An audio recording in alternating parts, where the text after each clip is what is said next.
Hello guys, অনেকদিন ধরে পাহাড়ে গিয়ে ঢিকি শাক তোলা হয় না, তাই আজকে পাহাড়ে গিয়ে ঢিকি শাক তুলবো। সেই সাথে পাহাড়ে সারাদিন ঘোরাঘুরি করব। আজকের আবহাওয়াটা অনেক সুন্দর, তাই দেরি না করে সকাল সকাল বেরিয়ে পড়লাম পাহাড়ের উদ্দেশ্যে।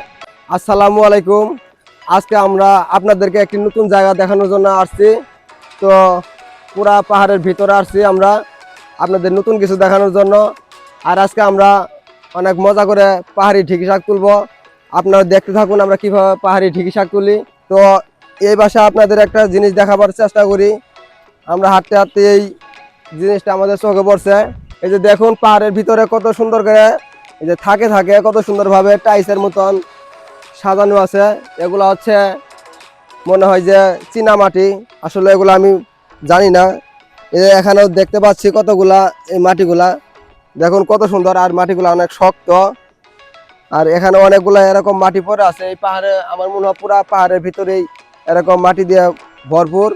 এই দেখুন কত সুন্দর একটা মাটি, কত বড়। এটা কিন্তু একদম টাইসের মতো দেখতে, অনেক ভালো লাগে দেখতে, অনেক সুন্দর একটা মাটি। এরকম অজস্র মাটি এখানে পড়ে আছে, দেখতে ভালো লাগে টাইসের মতন। পাহাড় ধীরে ধীরে ভাঙতেছে, আর সেই সাথে এই মাটিগুলোও বেরিয়ে আসছে। তো এখন আমরা সামনে আগাবো এবং সামনে গিয়ে ঢিকি শাক তোলার চেষ্টা করব। দেখি সামনে ঢিকি শাক আছে কিনা, আশা করি ঢিকি শাক তুলতে পারবো। তো চলুন কথা না বাড়ি আমরা এখন ঢিকি শাক তুলতে যাই। গত রাতে প্রচুর পরিমাণে বৃষ্টি হয়েছে, যার কারণে এখান দিয়ে হেঁটে যাওয়া খুব কষ্ট হচ্ছে, তবুও যেতেই হবে।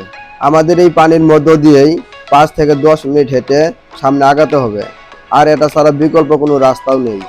আমরা ওই পাশে যে মাটিগুলো দেখছিলাম এই পাশেও ঠিক এই মাটিগুলাই দেখুন কত সুন্দর সুন্দর মাটি। এই মাটিগুলা এখানেও আছে, অনেক পুরা জায়গায় পড়ে আছে। আমার মনে হয় যে এই পাহাড়ে পুরাটাই এই মাটি দিয়ে ভরা। পাহাড়ের মধ্য দিয়ে ছুটে চলা এই ঝর্ণাগুলো মনকে ছুঁয়ে যায়, আর এখানে অনেক ছোট বড় পাথর রয়েছে যা দেখতে আকর্ষণীয়। এই যে এটি হচ্ছে ঢিকি শাকের জঙ্গল। দেখুন কি পরিমাণে ঢিকি শাক, এখানে প্রচুর পরিমাণে এখানে ঢিকি শাক আছে। আজকে আমাদের চাহিদা মতো আমরা এখান থেকে ঢিকি শাক নিয়ে যাইতে পারবো। আমাদের সেই কাঙ্ক্ষিত ঢিকি শাক বাগানে আমরা এসে এখন পৌঁছালাম। এখন দেখুন এখানে বিপুল পরিমাণে ঢিকি শাকের গাছ আছে। ঢিকি শাক এখান থেকে আমাদের চাহিদা মতো আমরা এখন ঢিকি শাক তুলবো। এই ঢিকি শাকগুলো পাহাড়ে বসবাস করা আদিবাসীরা তুলে স্থানীয় বাজারে গিয়ে বিক্রি করে থাকে। এটি আদিবাসীদের পছন্দের একটি শাক এবং আমারও অনেক পছন্দ। এই শাকটি বছরের সব সময়ই পাওয়া যায়, তবে শীত অথবা বর্ষাকালে এটি খুব বেশি পাওয়া যায়।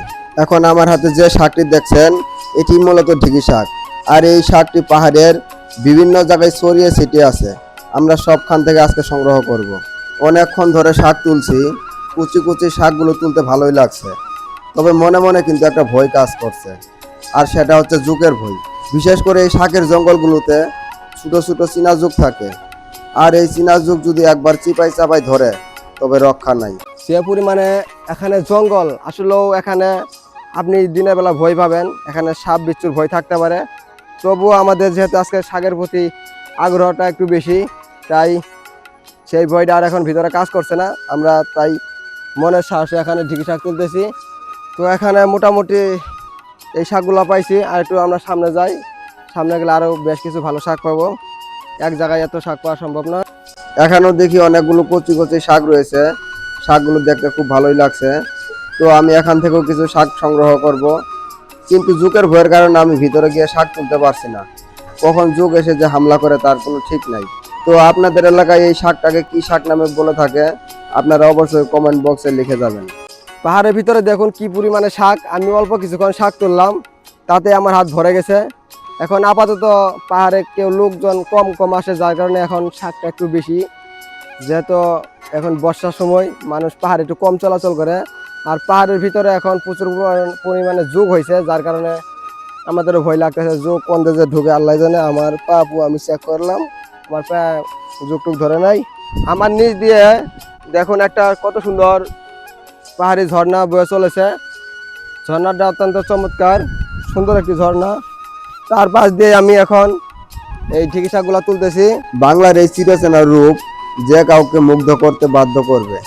কত সুন্দর পাহাড়, পাহাড়ের ফাঁকে ফাঁকে ছোট ছোট ঝর্ণা, সেই সাথে পাখিদের কলতান।